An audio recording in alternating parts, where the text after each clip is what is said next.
Welcome to the EVMS Podcast. I am your host, Karlo Menoscal. Today, we have a guest that is well known across the EVMS and Project Controls world. Someone instantly recognized for his highly spirited, energetic personality. And this episode comes full circle for me, and I'll explain why in just a little bit. First, Tom Polen is a project portfolio management subject matter expert with Deltek. He's widely respected for his in-depth knowledge in scheduling, forecasting, and risk management, but most importantly, for the way he brings those topics to life. Tom has a rare ability to take complex project controls concepts and make them practical, engaging, and immediately relevant, whether he's speaking to executives, practitioners, or teams in the trenches. So about 3 years ago, before I even started making videos or seriously thought about launching a podcast, I watched a video of Tom presenting ahead of Deltek ProjectCon 2023. His enthusiasm, his clarity, and the sheer energy he brought to the topic hit me immediately. I remember thinking, I need to be in that room. I registered for ProjectCon almost on the spot about a week before the event.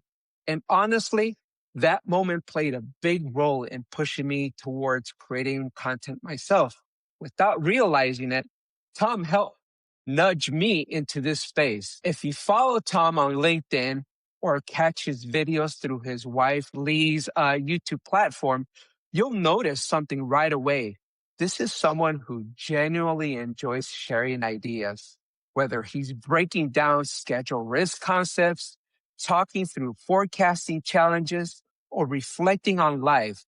There is an authenticity there. He brings the same energy to teaching that he brings to living. And that makes sense because outside of work, Tom is an endurance athlete. He does the long miles, the long runs, the long walks, the kind of effort that demands patience, mental toughness, and consistency. Tom is the definition of true grit. That endurance mindset shows up clearly in how he approaches project controls.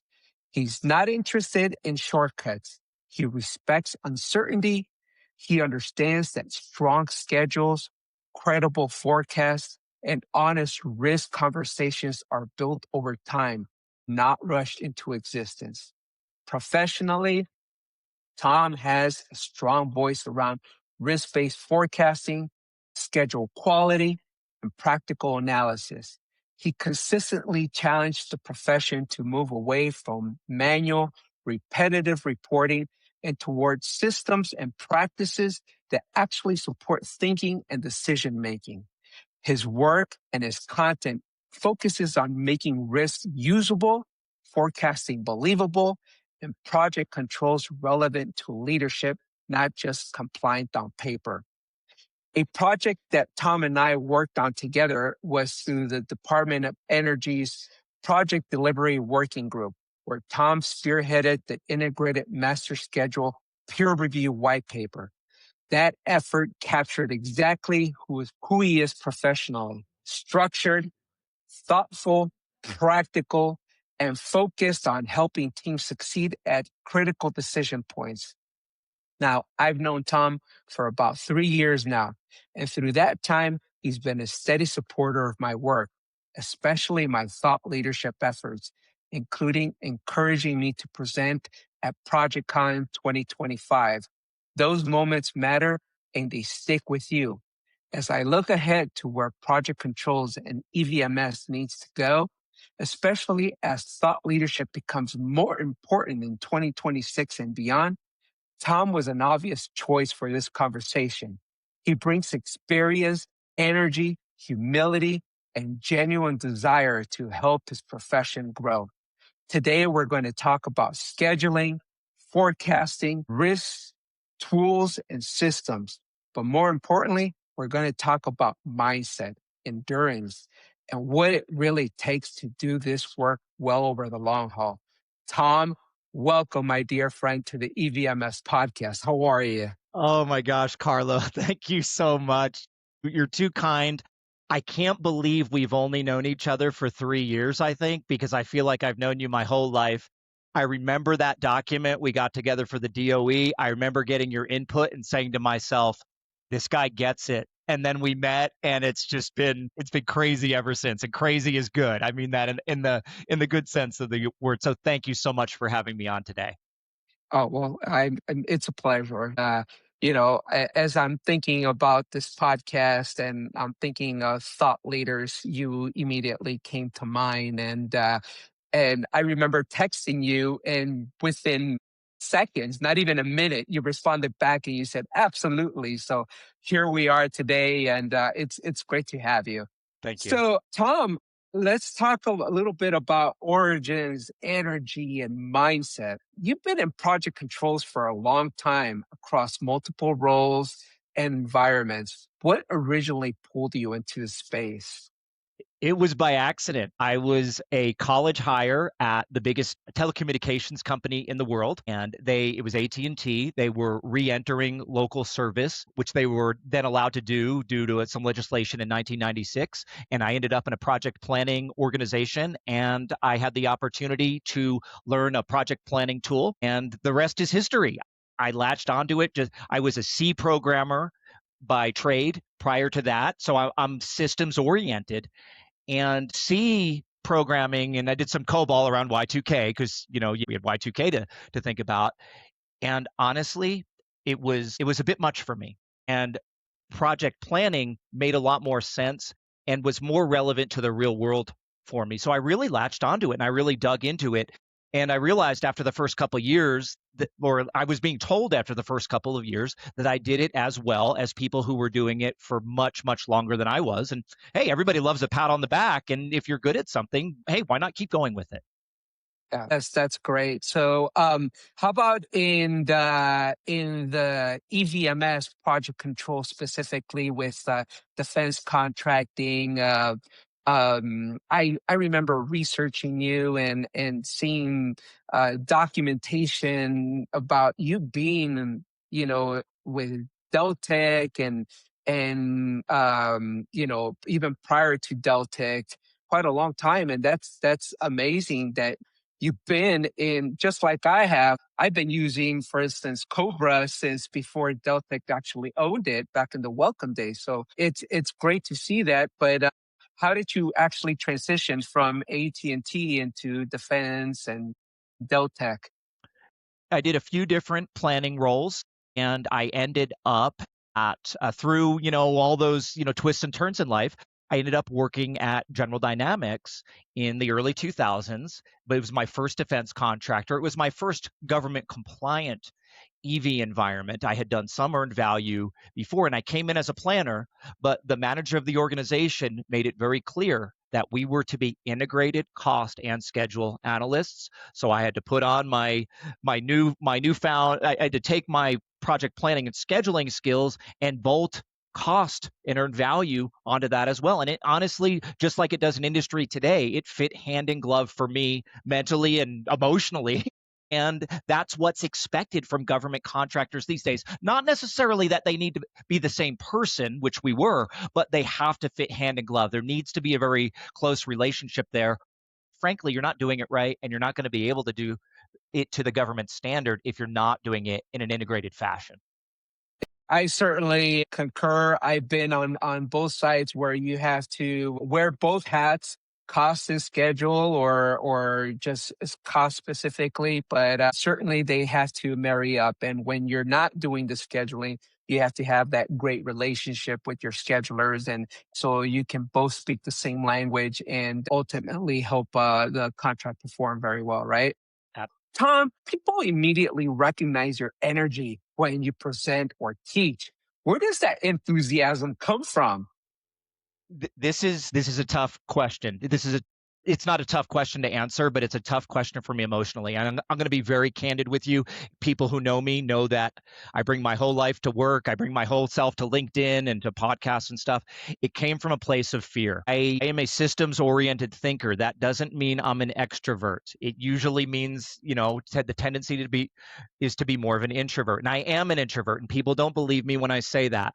But when you see me up on stage, waving my arms and talking about Cobra and scheduling and Deltek and Risk, I'm terrified. And I'm a firm believer that if you're terrified of something and it's safe and legal, you need to do it as much as possible. You need to dig your hands into the cookie dough of that fear and make it your comfort zone. And if you don't have that ability, you might be very smart in your mind, but people need to learn many times from another person. That person needs to clearly communicate, but that person needs to bring 200% of the energy so that the audience can get 100% out of it. They're only going to get half as excited as you are. So if I brought 100%, they'd only get 50% energized. So Karlo, I need to bring 200%. That's why. Okay. All right. That makes sense. I remember that Project Con conference that I mentioned. You presented there in your onesie. I was wondering if that where it was you were. I asked AI. This is a true story. I asked Copilot yesterday. Said no, wait. I asked Google Gemini. And if anyone goes to Google Gemini, you can type in, is Tom Polen, you have to say from Deltek, because there's another Tom Polen out there in industry. Is Tom Polen from Deltek, or what's Tom Polen from Deltek's presentation style? And it literally said, it said some nice things. And then it said, Tom might do interesting things like present in a unitard. And these were Dickies. It was like a mechanics suit that we got for this pit crew organization that I was in at ClearPlan Consulting. And people still come up to me and say, I remember you talked about risk and you did it in a onesie. And that makes it's not just to entertain in your brain. I don't understand the human brain. I don't think I ever will. But one thing that I've learned is if you're learning while you're being entertained, you learn more and you learn better. Was I scared up there in the onesie? Absolutely. But again, okay, Tom Polen, we're doing this. And people still comment about that presentation, even on some very formal calls that I've had where I was like, hey, Tom, what's all that about? It's just what I am. It makes sense now that the master of risk does take risk. That's awesome. Yeah, I clearly remember that presentation very well. And even go back to my Marine Corps years, I used to work in an F-18 fighter jet squadron. And we would never wear our camouflage utilities like regular Marines would. We would wear coveralls, onesies. And so it immediately transported me back in time and made the time more memorable, right? So, Tom, but you're also an endurance athlete.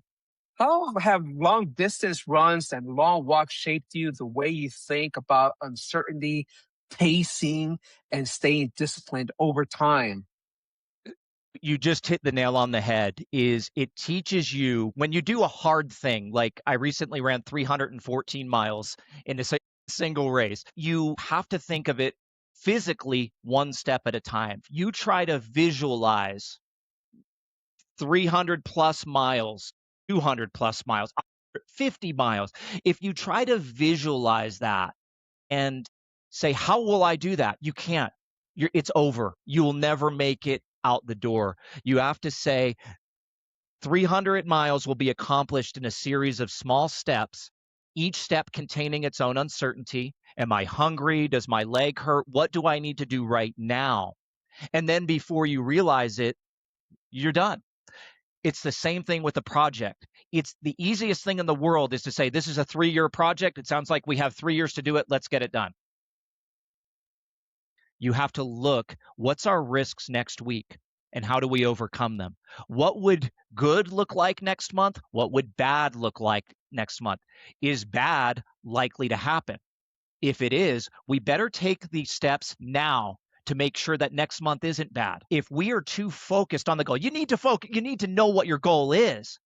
but you can't diminish the importance of the individual steps along the way. If you do, you're probably not managing risk very well. Understood. Thanks for sharing that. So, looking at the industry from multiple angles, you've worked in organizations as a consultant across many programs. What patterns repeat no matter the environment? The more effective programs that I've seen and been involved with communicate more at a formal level, at a casual level, at a conversational level. They're not afraid to bring up risks. No one says when a risk comes up or an issue, whatever, it's not all about risk. No one says, don't go there. We can't think about today. Those are words that I've heard on projects that did not perform as well. They're worried about the perception of raising risk and communicating. Tom, don't publish that schedule. We'll look bad to the customer. Well, wait a minute. Doesn't the customer expect us to stare into the abyss of project failure and take the steps today to make sure that that inconvenient future doesn't happen? If we ourselves are going to put our head in the sand, I know that's some strong language there, Karlo, but if we're going to put our head in the sand, how can we deliver for ourselves? And if we can't deliver for ourselves, we can't deliver for our customer. So if early on in the project, we're conversant about risk, let's forget about risk tools for a second. I'm sure we'll get to those in a few minutes, but let's forget about tools or spreadsheets or anything like that. If you and I are on the same program and say you're in one engineering discipline and I'm in another, if we can't just communicate casually and discuss candidly how my work might affect yours negatively or positively, we should not expect to necessarily be successful in execution.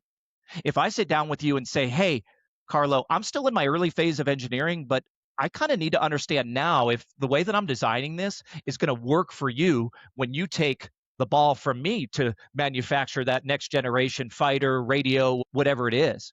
So the more we're communicating and the more discussing what can go wrong, the more likely we are to have conversations about how to prevent those things from going wrong. So communication, management 101. It's not rocket science. It promotes rocket science. It helps you do it. It does. But it's good old-fashioned basic values for smart, motivated, energetic people getting together and talking candidly.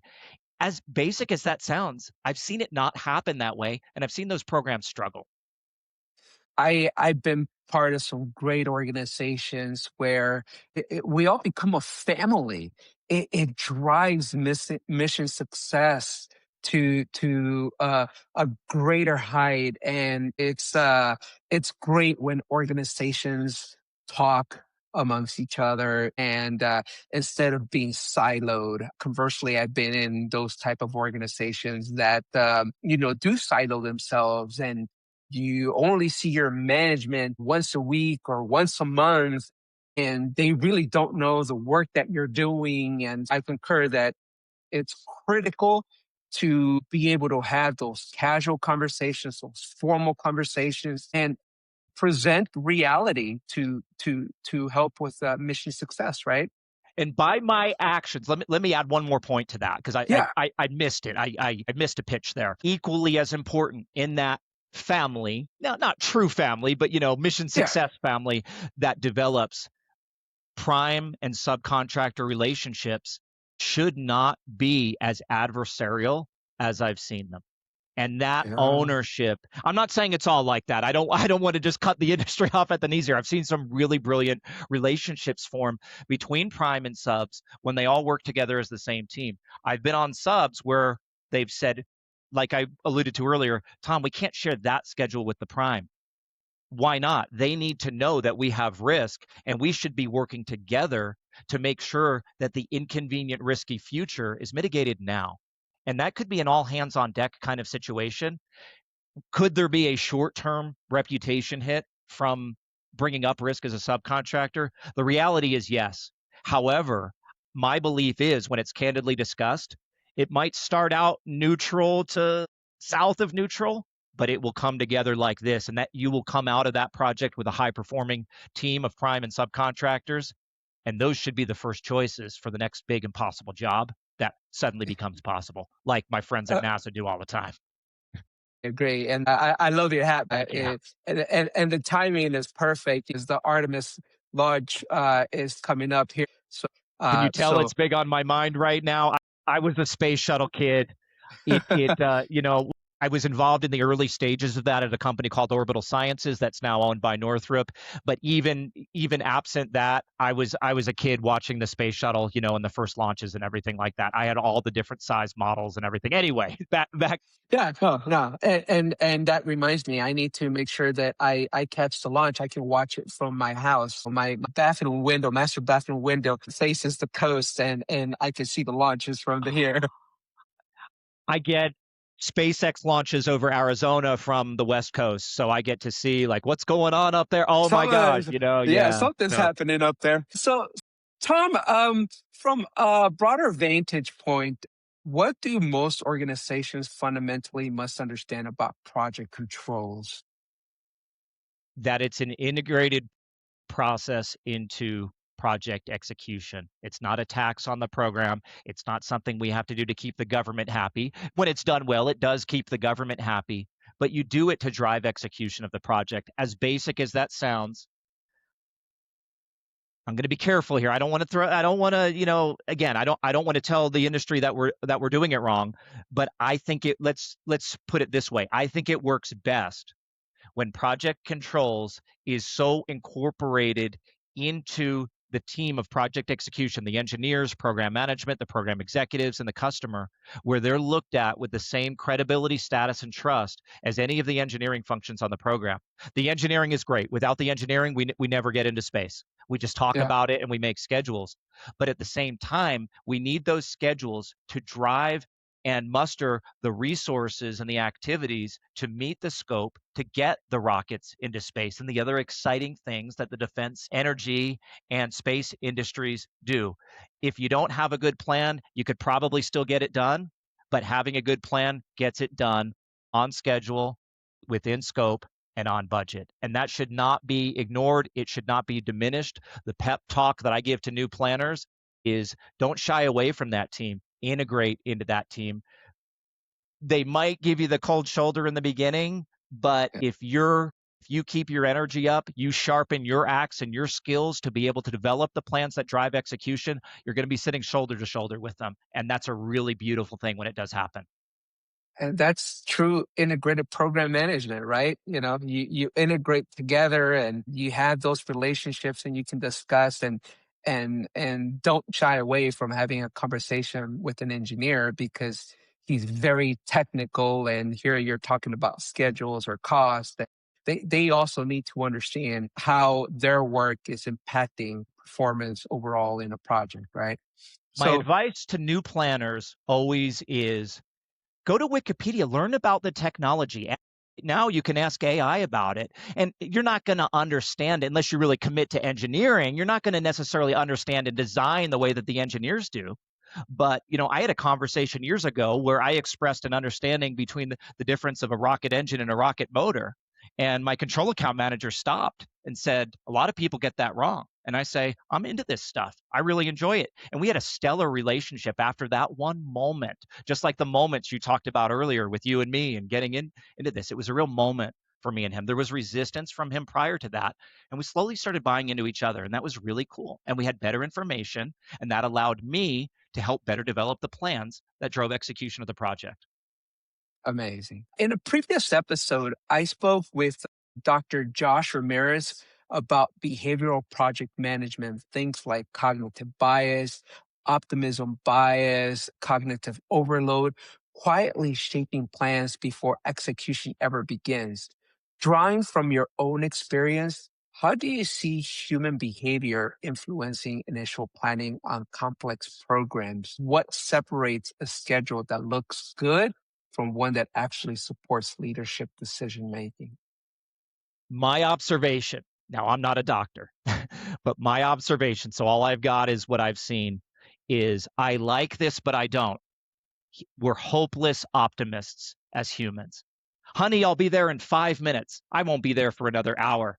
Oh, you're across town? I can get there in 20. Well, what about the traffic? I live in Phoenix. It can be gridlocked on any given day at 2 in the morning for reasons that nobody understands. I could get a flat tire. I could get a warning light on my dashboard. One of my kids might call and I need to go somewhere to help them and mentor them with something. I've seen and I've built a lot of optimistic plans that nobody realized that as we were estimating and entering the activities in the scheduling tool, we were setting ourselves up to fail to meet those timelines before the timelines were even fully baked. My love language is risk management. Risk management, when I came into the industry, and still in a lot of places, but I'm working to change this with many others, risk management was treated as something you do on the tail end of the process, potentially after the baseline has already been snapped and you're off executing. Hey, well, we got to do a SRA, schedule risk assessment, on that project. The best time to do your first schedule risk assessment, and perhaps cost as well, is during the proposal phase. That's not optimistic. That's not bid to win. Well, maybe the way things are today, with the appetite for risk that's out there now, maybe that is bid to win, by showing your customer that you're proactively addressing risk as early as possible in the process before you even won the job. That is where I want to see this culture go. I know we're optimists. We have to recognize that, we have to accept it, and we need to recalibrate it to be, we can be optimistic about our abilities to correctly identify risks that may threaten the program. See what I did there? I allowed us to be optimists, but we have to be optimists about our ability to recalibrate and identify those risks as early as possible, because there's the cheat code. If you identify your risks as early as possible, you have more time to mitigate them than if you identified those risks late in the game or when they become realized risks that you didn't even see coming. That's the most important thing we can do right now, is integrate risk into the process and do it as early as possible. That way we're still allowed to be optimists, but it won't mess up our project plans. It'll be baked into our project plans instead of something that's done on the tail end. And that goes into my next question on risk analysis, which has been around forever. Why is it still treated like a checkbox instead of a leadership tool? Oh, I wish I had an easy answer for that. Project controls can already be looked at as an unnecessary expense or something that we'll figure out later. And then risk management is viewed as this niche within project controls. I know that because I'm brought in on situations to try to infect teams with risk, infect in a good way, to infect teams with risk in a good way, where it wasn't part of their upbringing in project controls. So it comes in as a separate discipline. Toyota. Now, let's talk about auto manufacturing for a second. They were the first auto manufacturer to measure quality while they were manufacturing the automobile, while they were manufacturing the individual components. Here in the US, we were building the whole vehicle and then making sure it could do a lap around the production facility. And if it did, you slapped it on the trunk and you sent it off to the dealership. And I feel like risk is having its Toyota moment right now, where we're learning through some pain and decreased spending, higher risk, technologies and environments.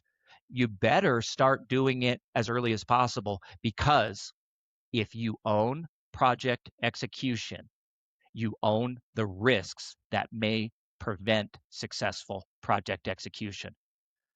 So if you're building a proposal schedule and you're not considering risk, Karlo, what are you even doing? You got to build quality. So Toyota would say, if you're building the automobile from hundreds or thousands really of components, if you're not checking quality down at the component level, what are you really doing? To me, it's the same thing. It's not entirely different. Obviously, we're talking about two different concepts, but you're baking it into the process instead of treating it like a separate process in both of those cases. Yeah, I see that. So from your perspective, what makes a schedule risk assessment generally useful versus just technically correct?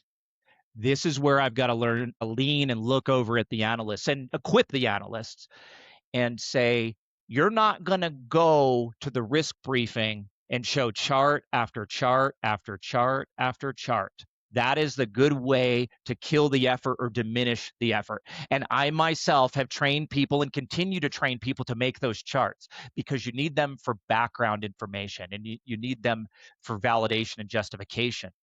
But what I encourage people to do to keep risk real and relevant is to walk in physically or virtually into that briefing and say, hey, I've got my paper, I've got my slides. Let's put those aside for right now. There's 3 things that I'm concerned about right now that could prevent this project from meeting its goals. Would you like to hear what those 3 items are? Anyone worth their salt's going to say yes. I mean, you're coming in like this fortune teller that has valid backup data to tell the project team about the things that may threaten us in the future, but we figured out right now what those things are. Who wouldn't want to know that?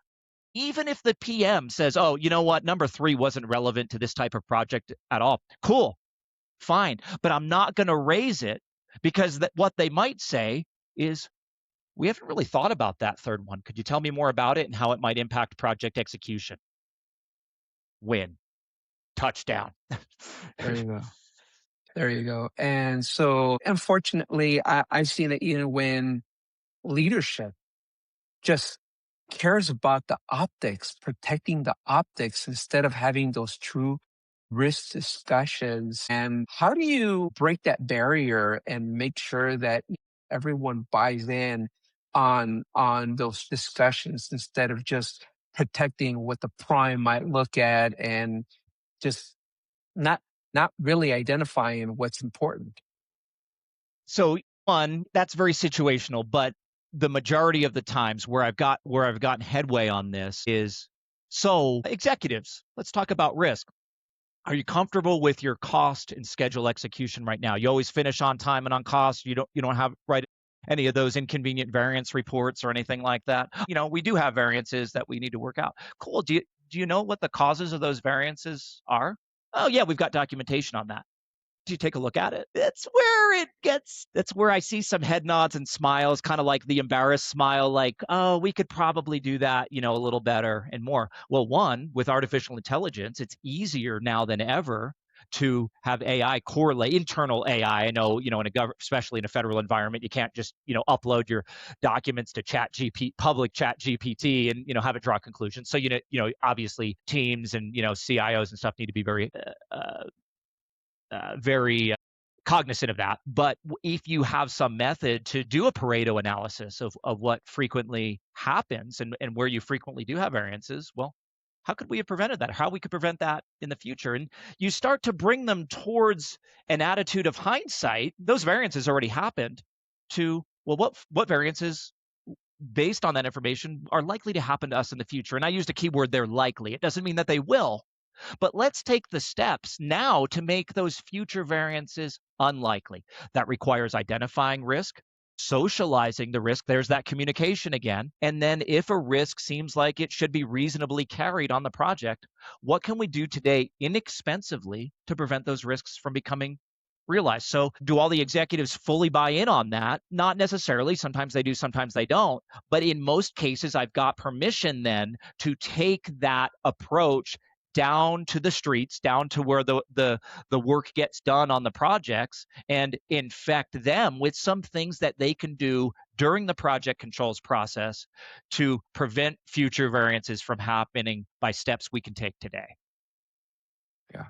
And I think that plays into corrective actions in variance analysis and having that closed loop system that identifies those needs. Is it being corrected? And if it's repetitive, it'll continuously show up. So those are areas that you need to improve, process improvement. And why does this keep reoccurring? And why are we not identifying these risks? And so I think that it all comes together when you look at the overall picture, right?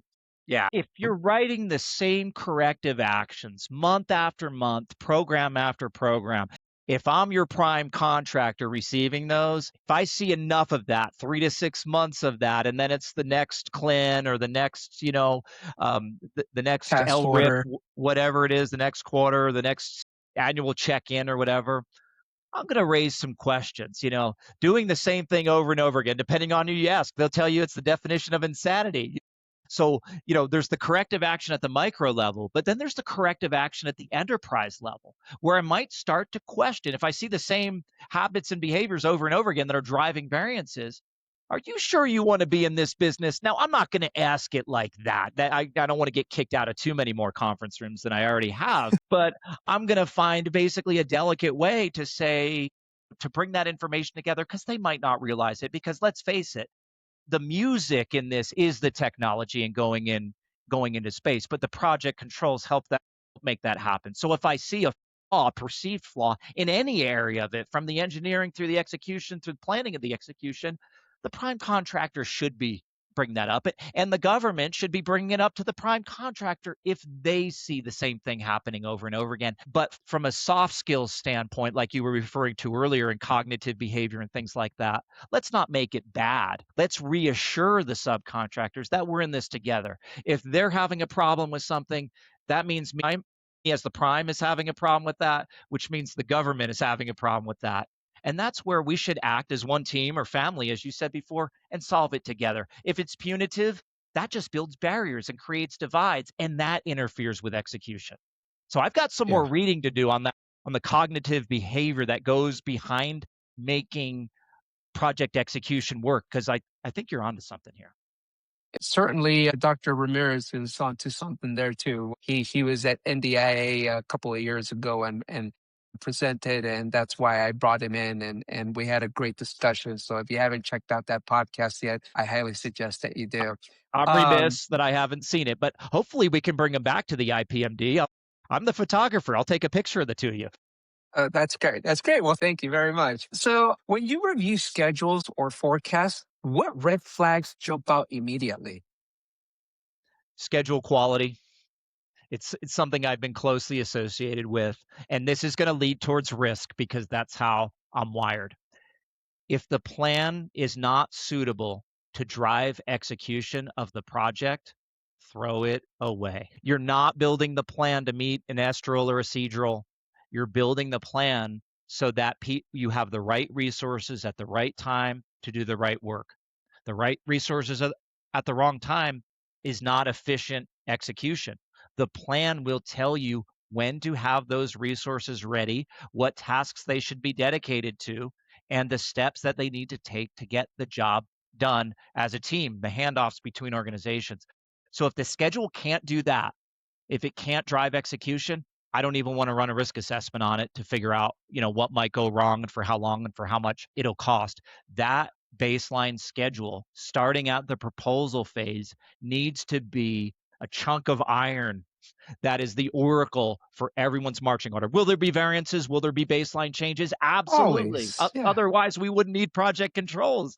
Exactly. I think it's wonderful when a contractor is doing so well that the customer wants to add additional scope, as they go, as the customer gains additional funding. I think that's an absolutely wonderful thing.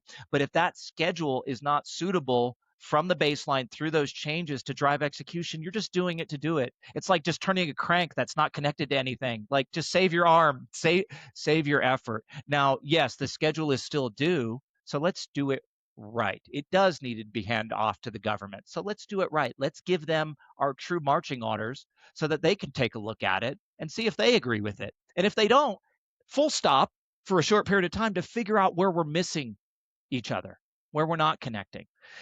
Again, if we expect to do all these other things like forecast using that schedule, assess risk using that schedule, cash flow analysis, let's make sure it's pretty darn good, or else all those efforts are compromised or polluted with a schedule that's not suitable. And I think that goes into all these changes with FAR, DFARs. I think that integrated baseline reviews are a great event and programs that help you understand what is the baseline, what are those risks. Everybody needs to buy off on all the key stakeholders and ensure that everyone understands what's going to happen and how do we mitigate those problem areas. I want to see the ICBR. I'm making this up. The Integrated Collaborative Baseline Review. In the early 2000s, with my first IBR, it was very confrontational between supplier and customer. I've seen in the industry, though, again, that was yesteryear. We're reminiscing right now. I've seen them be much more collaborative. Let's put it in the name. I'm not saying ICBR rolls off the tongue or anything like that, but I think there's some opportunity there, if not a change in acronym, sort of a rebrand on what it really means and what it really should be. And I've seen it in practice. I've seen it in excellence where you couldn't even tell who worked for which company because everybody was just collaborating as one family, as one Wow. team. I don't know. Let's get the PR out there. Let's call it something that represents that unity, the united baseline. I don't know. Next time you at the IPMD, you and I, let's have some fun with that. Let's see where we can go Yeah, with that. let's talk. Let's bring in Wayne Nava. He's a proponent of the IBR, and I think that it would be great to have those discussions and how we can make them more collaborative, as you point out. So into judgment, teaching, and maturity, Tom, having seen a wide range of program maturity levels, what separates teams that learn from their projects from teams that just repeat the same mistakes? Some of the same themes we've talked about so far: transparency and communication, collaboration, those breaking down those cognitive biases, or not breaking them down. I guess that's accepting that we have those cognitive biases, and then seeing how we we take the strength, like being optimistic about our ability to identify risk rather than being optimistic about unrealistic execution. Yeah, those softer skills that aren't in the 32 or now 27 guidelines. I know we're somewhere in the Yeah, transition. we're right in the middle of that. It's what's between the lines and how those things get done on a day-to-day basis. And that's where I started in this industry, with papers, BCRs and variance analysis reports that were paper, and how I socialize it and circulate it and get the information that I need so we don't make those same mistakes over again. If we're talking about, basketball, this is dribbling, passing, and shooting. This isn't creating the most highly technical basketball offense or defense ever created. It's just the basic skills. Can we talk to each other? Can we talk candidly? Can we talk candidly with our customer in a united way?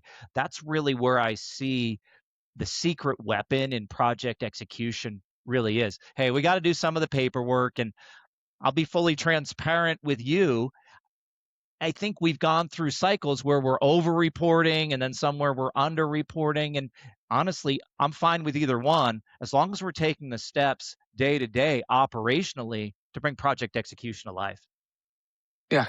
And you bring a valid point with the whole paper concept. There was something about walking to a CAMS desk, sitting down with a variance analysis report or a forecast or anything that you need to have a discussion on, and just having that dialogue. Now everything is so soft copy driven that a lot of times you miss those conversations, and you just take for granted what the cam is telling you, and sometimes those candid conversations, even from an analyst perspective, might be able to call out a control account manager and tell them, hey, I don't think this is right. Maybe we need to look at this, and we've had this happen before, and have those conversations where it genuinely improves the overall performance of teams, right? I'm going to reminisce for a second. I miss exactly what you described. Getting my steps in for the day while getting status at the end of the week, if it was weekly, or end of the month, if it was monthly. It was in the CAMS office where we had the engines versus motors conversation. And hey, I like Teams. You and I are recording this on an online platform right now, but I sure would like to be in the room with you. I think we Yeah. get that much more, out of it. And that's what those are some of the things that make the team work. Now, hey, we're not always all co-located, and we're not always going to be. So it takes a little more effort and a little more intention from all sides to bring that same cohesion to life. I see that as just another challenge, but the people that we work with, Karlo, to make these projects worth aren't the people who've ever backed down from a challenge. The CAMs that you and I have interacted with, the folks at NASA, the folks at the Department of Energy, they're doing things, they're inventing things for the first time ever. That's exciting. It is. So for me to bond with the CAMs over the technology, all of a sudden I don't have to chase them down for status. Status starts coming to me because they realize I'm just as bought in and just as much of a business partner as they feel that they are. And that's really cool when it comes together like that. But the more remote we are, the more we have to do that with intention. And so cognitive, behavioral, soft skills, they're more important now than ever. Yeah, it's like, hey, we need to have this conversation. You might be across the country, but let's work together, come together, and build a great performance out of the scope that we're responsible for, right? And Absolutely. so, Tom, where do leaders most often misinterpret what project controls data is actually telling them? Um, where do they let's dig in on this here. Where do they most often interpret? Like, are you saying like, hey, I'm giving them a dashboard or I'm giving them a summary of what the IPM DAR is going to look like, and it's easy to push off to the side? Are you asking me kind of how to get them more engaged in that? Where are you going here? Help me out. Well, I'm going with a lot of times they don't even understand the data. So they might look at some key metrics and they truly don't understand the differences. And so what do they most misinterpret about this data that is being provided to them that they're not realizing how it's impacting the program? I'm going to give the stakeholders and executives a pass on this one. And I'm going to turn the light on you and I and the analysts. We have the ownership as the analysts, the ones who really see this program information like an MRI or an X-ray. They're only going to see it on the surface. They have a lot of priorities. What we need to do is take those risk exposure histograms, those IPM DARs, those formats, and whatever, and make simple sentences. This project's in trouble. Do you want to know why I think that? This schedule is 3 months out of bed. Would you like me to show you how we can get it back on track? No one's going to say no to that. If I push 27 charts across the table to them, I will get thanked because they're nice people. But I'm teeing them up to take no action. Even if I really, really want them to understand those charts and take action, I have to be the translator. I have to be the fortune teller, like a tarot card reading. Oh, this project 6 months out. I hold the flashlight under your face. Ooh, doom and gloom is coming. They're going to react on a more emotional level to that. I'm not trying to toy with their emotions. I'm trying to engage them. The least engaging thing that I can think of to do is the way that I used to do program reviews. So I'm going to turn the light on to myself here. I use this example a lot. I apologize if you've heard this before in other media, but it's something I heard from a band teacher in high school. Do you remember the old cowboy movies with those swinging double doors when you go into the Yeah. saloon? Wait, Yes. so you come into those double doors, you got like the old pistol in your hand or whatever. Obviously, something's been going on in the streets. The piano player just stopped because you walk, hey, everybody, you have 3 seconds. This has been like scientifically proven. You have 3 seconds to say something important before the piano player starts playing again, the drinks start getting served, there's a little roulette wheel in the back that's not supposed to be there. You have 3 seconds. Make the most out of those 3 seconds. Don't scare them on purpose, but don't soften the blow either. Bust into that real or virtual conference room. We got 3 risks that we got to figure out today. Would you like to know what they are? Okay, hey, Tom, calm down. But yes, we need to understand what's going on. How is that better? And the answer it is going to be that it is. But how is that better than me saying, hey, everybody, I brought the risk picture. Bear with me. It's 27 risk exposure histograms. I've done that. That's why I can bring that up is I was basically like, humor me, but I've got some good information here. I did have good information for me to synthesize, turn 27 slides into 1 or 2 sentences that might invoke more questions, but I want to meet them where they're at. I want to give them the news. And if they don't have time for the news that day, I'll bother them about it on another day, but I'm not going to inundate them with a fire hose of charts that they learned 20 years ago and really just don't have time for that stuff right now.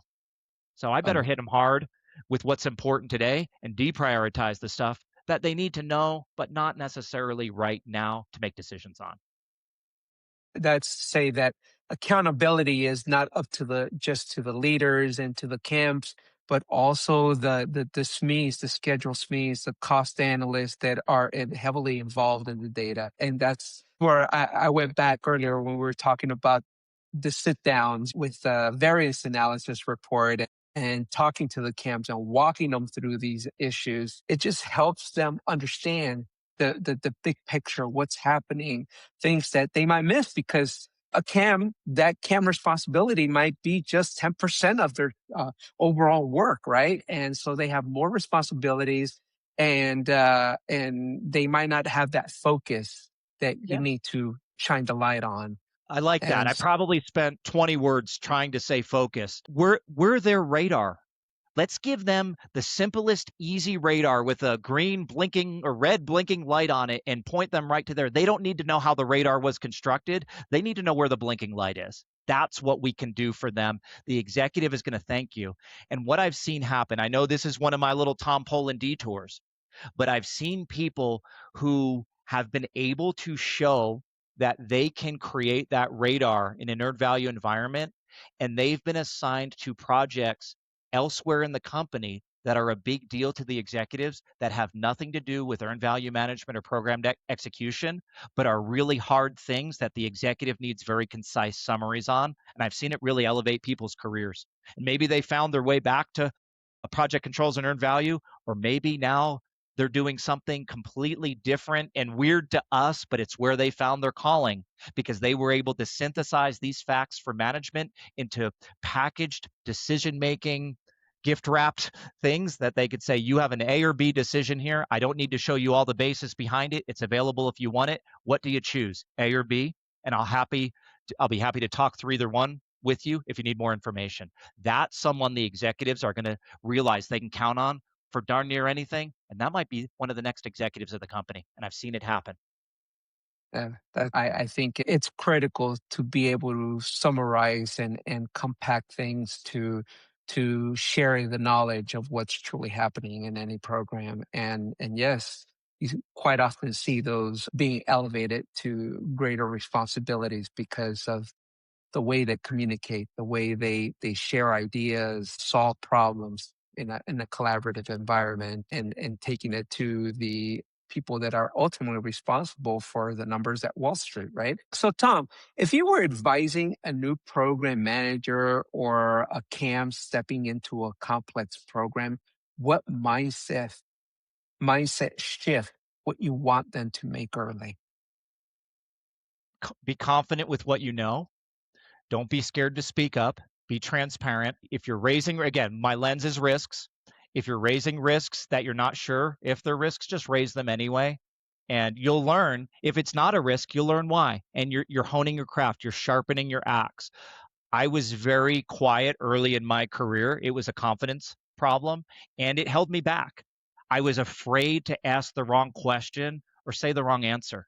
And once I kind of became the Tom Polen experience, people say, Tom, I don't agree with you on that. When someone says that to me, I'm about to learn. And maybe they're about to learn. Probably we're both about to learn.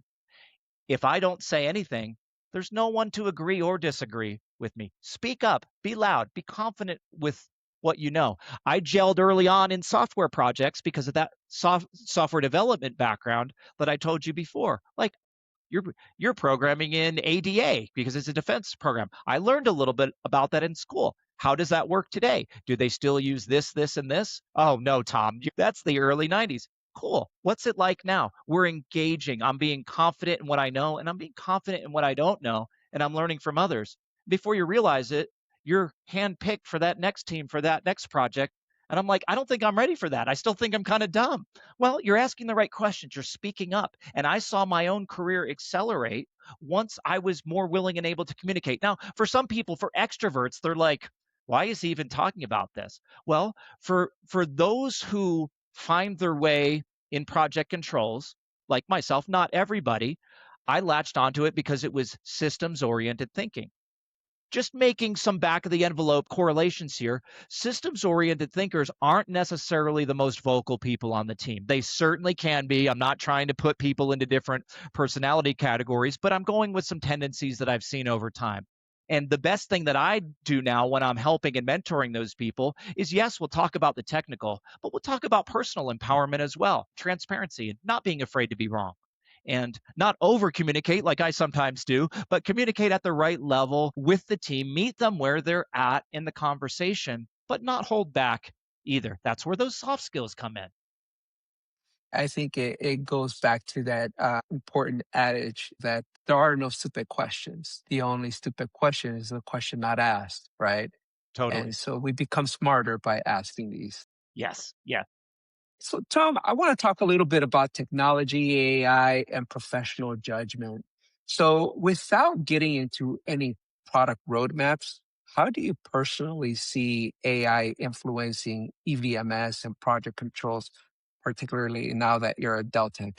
Sure. Man, Carlo, that answer changes every 2 weeks. But what I'm seeing, the rate at which AI technology is advancing right now, I mean, I'm not sure we've seen anything like this since like the Industrial Revolution. And I wasn't around for that. So I don't really have that as a reference point. That's only in books. But to make it personal and how I see systems of record going to systems of intelligence and systems of reason is AI to me right now. This might change in 2 weeks. In project controls, I don't want AI building my schedule for me. AI to me, and maybe I'm wrong on this, is a collection of the average intelligence that's out there. It's really good about finding everything that's out there and packaging it for you. So what I like to think I bring a little more than that sometimes. I've had AI cite some of my readings and writings in risk management to me when I've asked it certain questions. Hey, I'll take that. AI makes us smarter every once in a while. I think I've made AI a little smarter, so I'll take that. So the way that I like to use it and the way that I see it being best used right now is me working on that schedule or that document and then asking my system of reason. And hey, I work at Deltek, a software company. We are AI forward. We are doing these things. We are changing the world. The way that I like to use those things is saying, hey, in Deltek, we have Della. Hey, Della, what am I missing on my risk register? In other words, I'm not saying, hey, Della, can you write my risk register for me? It can, It can but do it, yeah. it can. And there's some really exciting things coming up that I can't talk about yet. Get ready, buckle up. But I also have engaged with the team firsthand socially on my project. So that they've raised things that they have a lot of experience on. So I might ask Della, where's my blind spots? What am I forgetting? I've done that for conference abstracts where I talk about risk. Hey, I've made 3 key points here on my Risk for the Rest of Us campaign that I'm on right now, just a personal thing. What am I forgetting when it comes to risk for the rest of us? And it has given me some absolutely wonderful answers. What I'm not willing to do yet, maybe it's because I'm a dinosaur now. I'm not willing to say, hey, AI, if I give you the phrase risk for the rest of us, what does that mean to you? No, that's impersonal. That doesn't have my DNA in it. But if I can maintain my DNA or maintain the DNA of a project schedule that real humans built together, but then ask AI where our blind spots are, I've seen the most wonderful answers come up that have really helped teams become more effective. So you can use AI for ideation, but you really had to put your thought process into it in order to get the best responses that you're looking for to help you. And ultimately, it's up to you as the subject matter expert to extrapolate and be able to pull the best ideas out of everything that is giving you. Because, unfortunately, not only is it quoting yourself, but a lot of time it's you know, just hallucinating, just it's thinking out of where, and they're not concrete answers, and so you really have to give it your best and have sort of that relationship, and that way you can make the best out of the technology, right? Yes, using Microsoft's AI earlier this week, conversing with it about risk, it invented a risk term that's really not out there in the industry. I'm going to consider that a hallucination. It was just kind of 2 words put together that they're certainly correlated, but they're not terms that are used in the industry. And that's where nuance comes in. That's where it was a good tool. 99% of the other information was good. And gosh, in 12 months, it's probably going to, I don't know, replace us all or something. Continue to explode. It just continuously turns into something greater. But even where we are today, it was there. It was very close to the target, but without my own critical thinking, we would have gone potentially down the wrong road on what we were trying to do. And I don't blame it at all. That's where I see it as someone looking over my shoulder helping me out. But ultimately, I need to make the decision with this heavy assistance from all the human intellect that's out there. We have access to layers of critical thinking in 2020 we didn't have in 2025. I mean, that's how incredible this advancement has been. Certainly great. And that brings me to my next question. Where can AI realistically help today based on what you've seen? And where is it being oversold? I think it goes back to, for me, again, this is my personal response. Yes, 10 people, you get 13 different answers on this. Where I think it is today and is really good is looking over my shoulder, protecting me from my own memory failures and ADD and, all that stuff, and getting me focused. I sometimes write 10 or 12 bullets where it could be 3. Oh, hey, Tom, bullets 2, 3, and 7 mean exactly the same thing. You're right. I'm not asking it to tell me how to think. I'm having it look at how I thought and giving me an objective evaluation of where I might be able to squeeze things down a little bit for the benefit of my audience, for the benefit of the executives and the stakeholders. What I personally am not willing to do yet is cede control to our AI overlords and ask it to tell me how I should think about an issue, situation, or problem. I think there's a little bit of risk there right now, especially since I've still seen, as recently as earlier this week, it put some words together that didn't belong together. If I put blind trust in it, that might not have gone so well when I had to go to the next step with the project that I'm working on. So you got to be vigilant, but there's no denying in 2023 or 2024, you might have been able to deny it, but there's no denying in 2026 that this is a revolution. We better all jump on board, but let's not lose our identities, our own abilities to be creative. If Steve Jobs had relied on the AM models that we have today in the 80s when he developed the Macintosh, in the early 2000s when he developed the iPhone, the AI models would have just correlated to what was out there today, and we would, instead of an iPhone, we'd have a slightly different looking BlackBerry. Now, there's nothing wrong with a BlackBerry. I like those little keys and stuff like that. But genuine innovation still, in my mind, Karlo, comes from people like you and I who think a little bit different, and that's everybody. I'm not just saying you and I think different. Everybody out there thinks different. We should sell ourselves short, at least not right now. In 2027, who knows what AI is going to be doing on our behalf. But right now, let's keep our identities and let's use it in a way that helps us be an even better version of ourselves. That's where I see it right now.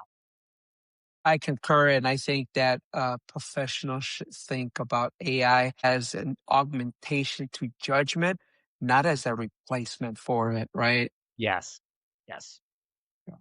So, Tom, let's go into thought leadership and giving back. So, you consistently share ideas on LinkedIn, through videos, and at conferences. Why is thought leadership important to you? The older I get, the more that is in here.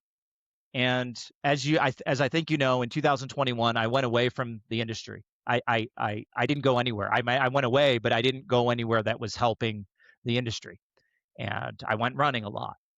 I sat on the couch a lot, and every day that went by, I was increasingly uncomfortable with the variance between what was in here and what was out there, meaning I still felt like I had more on the table to share.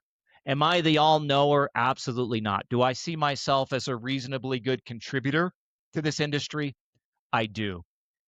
And it wasn't until I stopped doing that I started losing some sleep at night, very tangibly losing some sleep at night about helping people learn in 10 minutes some of the things that it took me 10 years to learn. And some people might shy away from that and say, well, they're going to have to learn it the hard way too. That's not how I think. If it took me a long time to learn something, how can I make it really easy for someone to learn that thing? That's us moving forward as a society. if for the people who are willing to take the mistakes that they've made and help ensure that someone doesn't make that mistake, or at least if they do, they know what they're getting into, and I can help them with the solution what might be if they make that mistake. And I was known for my thought leadership in project and portfolio management in the 2010s. I've come back now, 2023, 4, 5, and now 6, with a fury for it, with a last dance kind of approach. Now, I'm not Michael Jordan or anything like that. Referring to that one, wonderful documentary, but my last dance now is to take everything that is in here, the good, the bad, and the ugly, and make sure that people who want to take on this mission and project controls, they're free to make their own choices. But how many plugs can I stick into this brain to get what I've learned, where I've fallen down and where I've picked myself up, so that they don't have to go the long way around on some of these things like I had to. Now, why? I don't know. Deep in my heart, it just seems like the right thing to do.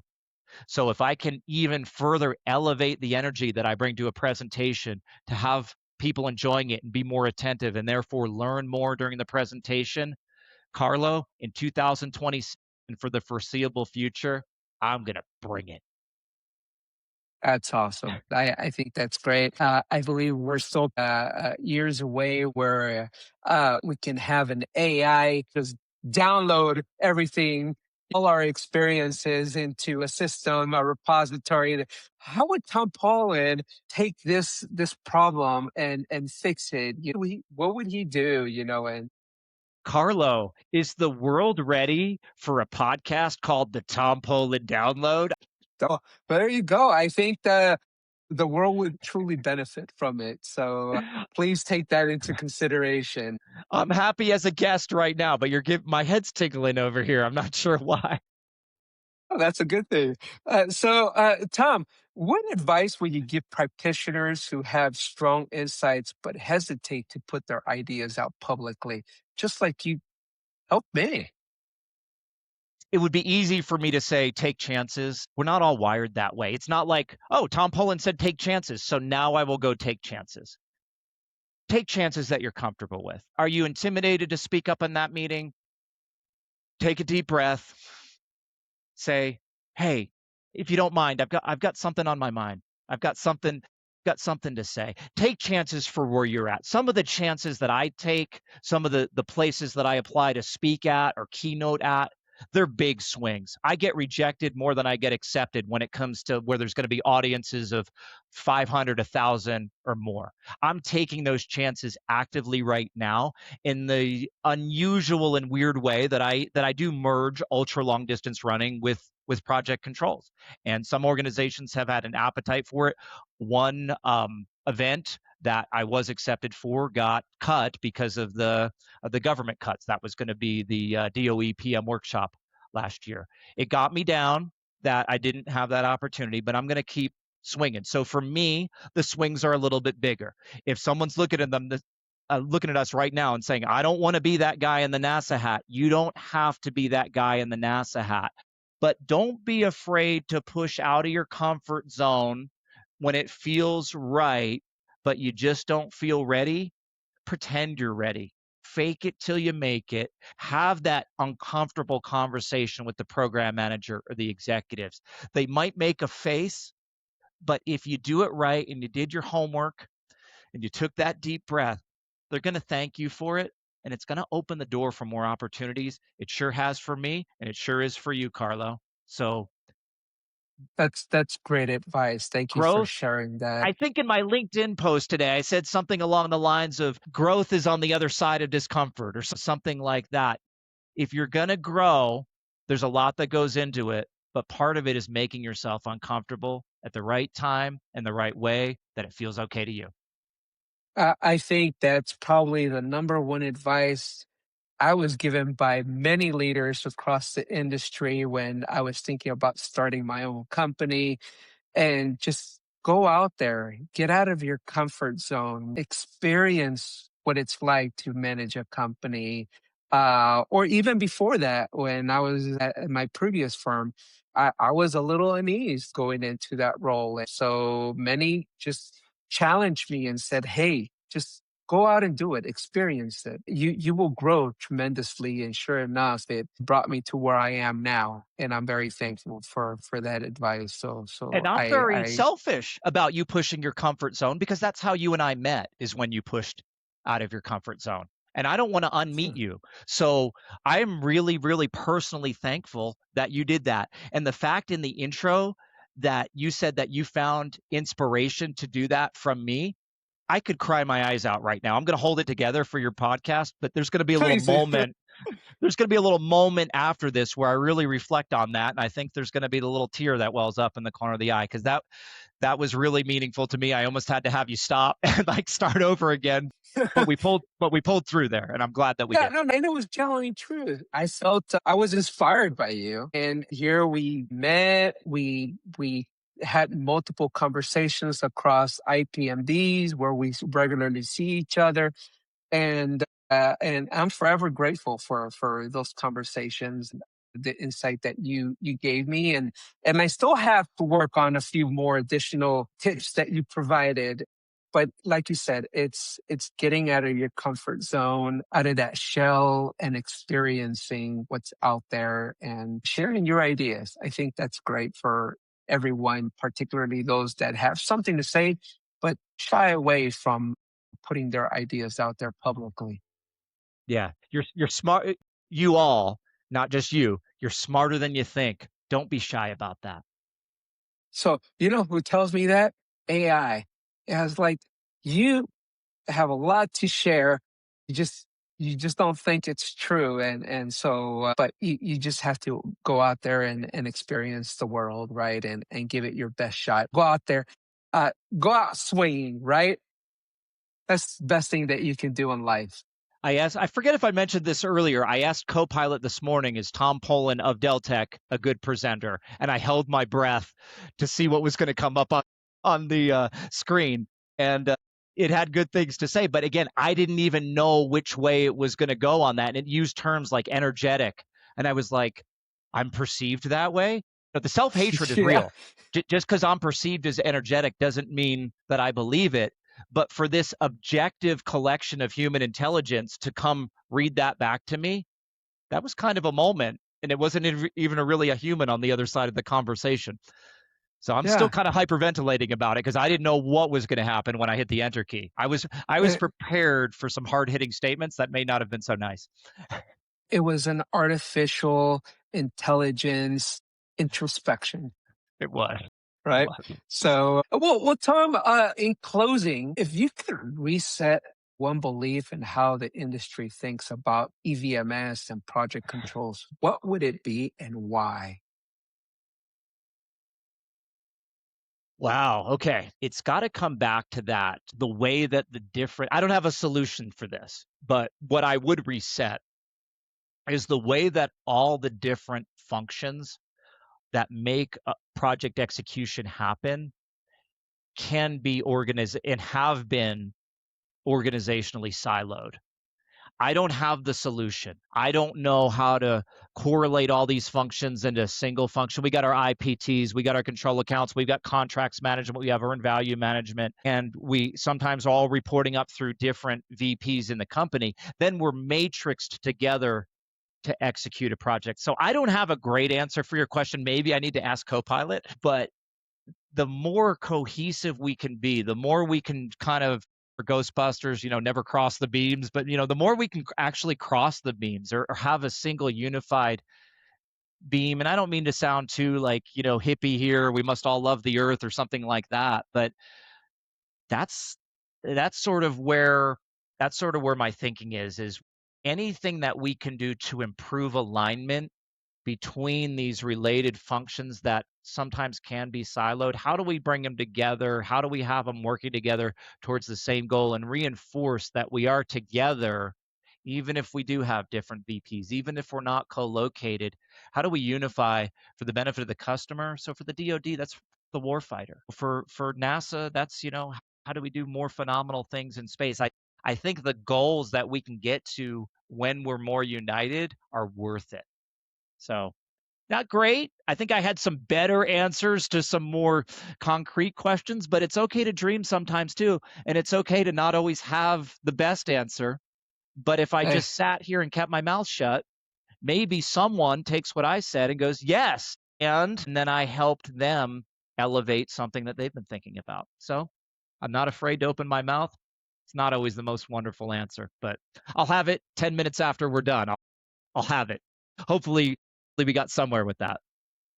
well, Tom Polen, I will tell you certainly that you're elevating humanity in one way or another. So it's been great. I truly enjoy this podcast. Thank you very much for joining me. And I wish you the best of luck in all your future endeavors, including what you're doing at Deltek right now. I'm a big fan of yours. I saw your post earlier today about your 300 plus mile run or walk, and that's amazing. I love you, brother. You're an amazing person. I truly enjoy every time we get together, and I certainly look forward to our next meet, IPMD I will next be month. there. I So will be there taking it the would be pictures. great. Yep. All Yeah. right. Thank you so So much, Karlo. Great time today. Thank you. thank you very much. And I will say, I normally, for the LinkedIn post, I take a snapshot of somewhere in the podcast. Given your high spirited personality, I'd like to at least pose for a picture right now, do something wacky. You give that great elevated, picture for the promotion of this podcast. So thank you. Thank you very much. You're awesome. I Of appreciate course. you. And we'll be talking soon. Awesome. Thank you, Karlo. Thank you. Bye.